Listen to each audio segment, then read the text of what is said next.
분양 직후 계약한 타입에 5천만 원 이상의 프리미엄이 붙었다는 소식을 들었을 때 그는 확신에 차 있었습니다. 그는 욕심을 내기 시작했습니다. 44타입의 성공적인 계약에 자신감을 갖게 된 그는 21타입 원룸을 2억 2천만 원에 추가로 계약했습니다. 게다가 계약금만 있으면 완공될 때까지 돈이 필요 없다는 게 너무 큰 메리트였습니다. 당시 부동산 시장은 절대 실패하지 않을 것처럼 보였습니다. 그러던 어느 날 예상치 못한 사건이 발생했습니다. 그는 순식간에 빚더미에 나앉게 됐는데요. 대체 무슨 일이 있었던 걸까요? 평택 고덕신도시. 한때 대한민국 부동산 시장에 샛별로 떠오르던 이곳에는 이제 텅 빈 건물과 빚더미에 나앉은 투자자들의 깊은 한숨만 남아 있습니다. 지난 상승장 고덕신도시의 한 생활 숙박시설이 분양될 당시 이곳은 투자자들이 서로 계약하려고 줄을 섰습니다. 최고 27층에 총 800실이 넘는 이 건물은 1.5룸의 분양가가 4억 5천만 원, 원룸의 분양가가 2억 2천만 원으로 책정되었습니다. 당시 여러 지역에서 생활 숙박시설의 프리미엄이 수억씩 붙었다는 소문이 시장을 뜨겁게 달궜습니다. 그 결과 평택에 분양하는 이 현장에도 많은 투자자들이 몰려들었죠. 그러나 그 열기는 오래가지 못했습니다. 준공이 완료된 지금 이 건물은 80% 이상이 입주하지 않은 채로 방치되어 있습니다. 한때 희망의 상징이었던 생활 숙박시설은 어떻게 이렇게 황폐한 공간이 되었을까요? 정부의 정책 한 번으로 이렇게 됐다고 하는데요. 과연 어떤 사연일까요? 이곳에서 꿈을 꾸었던 한 투자자의 이야기를 통해 그 비극의 내막을 들여다보겠습니다. 30대 후반의 평범한 직장인이었던 박민수 씨는 2021년 평택 고덕 신도시의 분양 현장을 처음 방문했습니다. 그는 부동산 투자로 경제적 자유를 얻고자 하는 꿈을 품고 있었습니다. 고덕 신도시는 삼성전자의 대규모 반도체 공장 유치로 인해 최고의 투자처라고 불리며 투자자들의 관심을 끌었습니다. 지역 전체가 부동산 개발로 완전히 천지개벽했고 아파트, 오피스텔, 그 다음으로 생활 숙박시설도 주목받고 있었습니다. 27층 높이의 현대적인 외관, 세련된 인테리어, 신도시 인프라와 교통의 편리함을 강조하는 분양사의 화려한 광고는 민수 씨의 마음을 단번에 사로잡았습니다. 그는 지금이 자신의 삶을 바꿀 기회라고 믿었습니다. 민수 씨는 분양 상담 후 44타입 1.5룸을 4억 5천만 원에 계약했습니다. 분양 현장에서 만난 사람들은 하나같이 지금 사지 않으면 후회할 것이라며 열정적으로 브리핑했죠. 분양 직후 계약한 타입에 5천만 원 이상의 프리미엄이 붙었다는 소식을 들었을 때 그는 확신에 차 있었습니다. 이건 절대 실패할 리 없다고 생각했습니다. 시장의 열기가 뜨거워지자 그는 욕심을 내기 시작했습니다. 44타입의 성공적인 계약에 자신감을 갖게 된 그는 21타입 원룸을 2억 2천만 원에 추가로 계약했습니다. 한 채로 큰돈을 벌었으니 두 채면 더 큰돈을 벌 수 있겠다는 단순한 계산이었죠. 게다가 계약금만 있으면 완공될 때까지 돈이 필요 없다는 게 너무 큰 메리트였습니다. 당시 부동산 시장은 절대 실패하지 않을 것처럼 보였습니다. 특히 생활 숙박시설은 주택수에 포함되지 않는다는 점이 투자자들에게 큰 매력으로 다가왔습니다. 정부의 부동산 규제를 피해가며 주거용으로 사용할 수 있을 거라는 기대감이 시장을 지배했습니다. 분양 현장에서는 이러한 장점과 각종 호재 그리고 삼성전자 직원들의 수요를 강조하는 홍보가 끊임없이 이어졌습니다.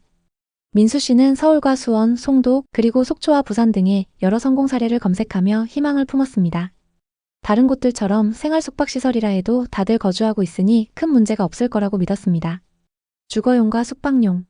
이 두 가지의 용도가 문제가 될 수 있었지만 다들 안전하게 생각하고 투자하고 있으니 설마 문제가 되겠냐는 막연한 믿음이 그의 판단을 흐렸습니다.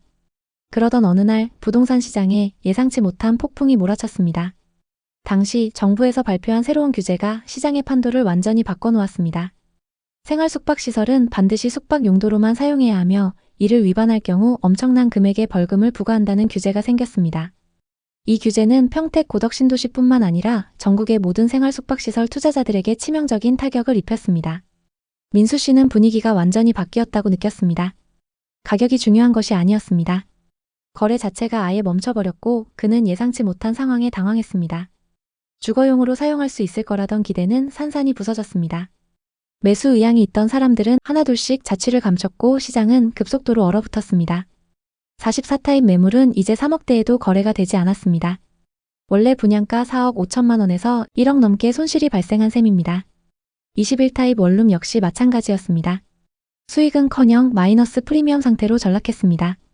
그는 마이너스 프리미엄이 2억에 달한다고 한탄했습니다. 하지만 그 가격에도 아무도 사려 하지 않았죠. 한때 1억 이상의 프리미엄을 자랑하던 매물들이 이제는 짐덩어리가 되어 그를 옥죄고 있었습니다. 그는 매일 밤 잠을 이루지 못했습니다.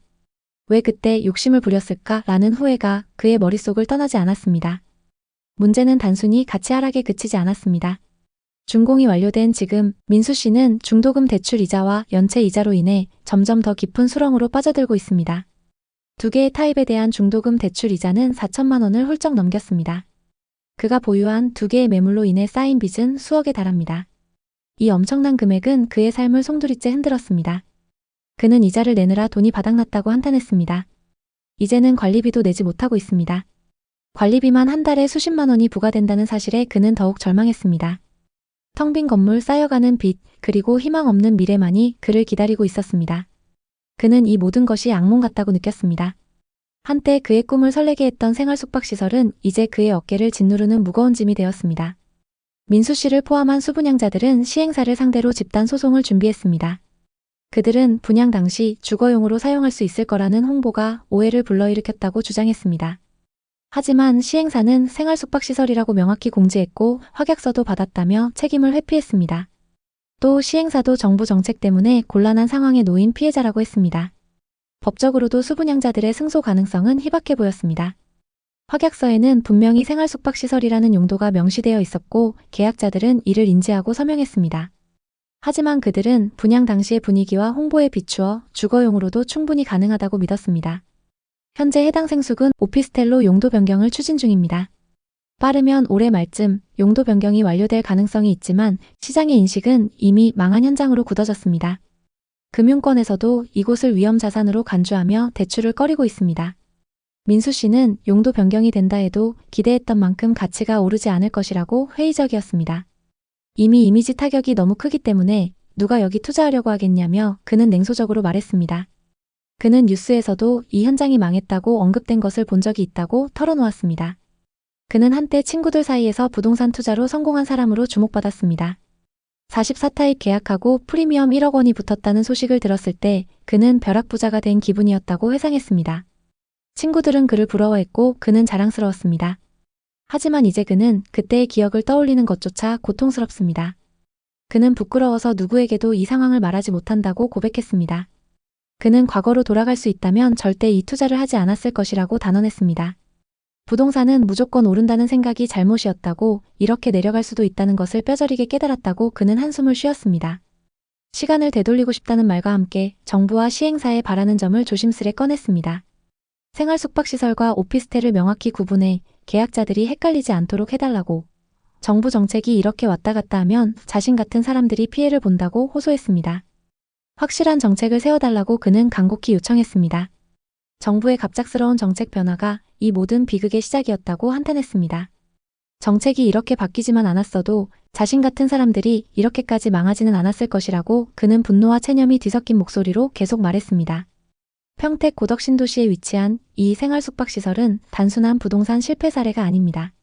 이는 투자자, 시행사, 금융권, 그리고 정부 정책까지 얽힌 복잡한 사연입니다. 시행사는 건물을 훌륭히 지었고 약 900실에 달하는 대규모 프로젝트는 평택의 랜드마크로 불릴 뻔했습니다. 분양도 성공적이었습니다. 하지만 정부의 갑작스러운 규제 강화는 모든 것을 뒤바꿨습니다. 민수 씨는 시행사도 답답할 것이라고, 자신들도 답이 없는 상황이라고 허탈한 웃음을 지었습니다. 건물은 잘 지었고 분양도 잘 됐지만 정책 하나 때문에 다 망가졌다고 그는 한탄했습니다. 지금 평택 고덕신도시에는 텅 빈 생활 숙박시설들과 함께 수많은 투자자들의 한숨이 남아 있습니다.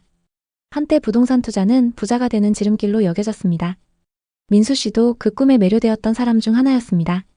하지만 이 사례는 부동산 투자의 화려한 겉모습 뒤에 숨겨진 위험을 적나라하게 보여줍니다. 그는 부동산으로 벼락부자가 될 수 있다는 꿈이 다가 아니라고, 잘못하면 이렇게 가난해질 수도 있다고 뼈저리게 깨달았습니다. 그는 다시는 섣부르게 투자하지 않을 것이며 팔 수만 있다면 싸게라도 꼭 팔고 싶다고 말했습니다. 평택 고덕신도시 생활 숙박시설의 실패 사례는 부동산 투자 열풍이 얼마나 위험할 수 있는지를 보여줍니다. 한때 모두가 부자를 꿈꾸며 뛰어들었던 이곳은 이제 실패의 상징이 되었습니다.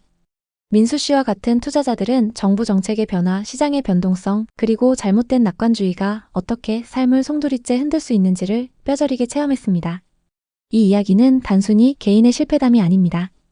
이는 부동산 시장의 복잡성과 불확실성을 이해하지 못한 채 투자에 뛰어들 때 어떤 결과를 초래할 수 있는지를 보여주는 경고입니다. 부동산 투자는 여전히 부를 창출할 수 있는 기회일 수 있습니다. 하지만 신중한 분석과 철저한 준비 없이는 큰 손실로 다가올 수 있습니다. 민수 씨의 이야기는 우리에게 한 가지 교훈을 남깁니다. 모든 부동산이 부자를 만들어주는 것은 아닙니다. 잘못된 선택은 이전보다 더 가난하게 만들 수도 있습니다. 여러분도 민수 씨처럼 힘들었던 순간이 있었나요? 댓글에 여러분의 이야기를 자유롭게 남겨주세요. 여러분의 경험이 누군가에게는 한 번 더 생각할 기회가 될 수 있습니다. 이 영상을 통해 부동산 투자의 위험성과 신중함의 중요성을 다시 한번 생각해보는 계기가 되셨길 바랍니다. 오늘의 이야기에 공감하셨다면 구독과 좋아요를 눌러주세요. 오늘도 시청해주셔서 감사합니다. 다음 편엔 더 좋은 내용으로 찾아뵙겠습니다.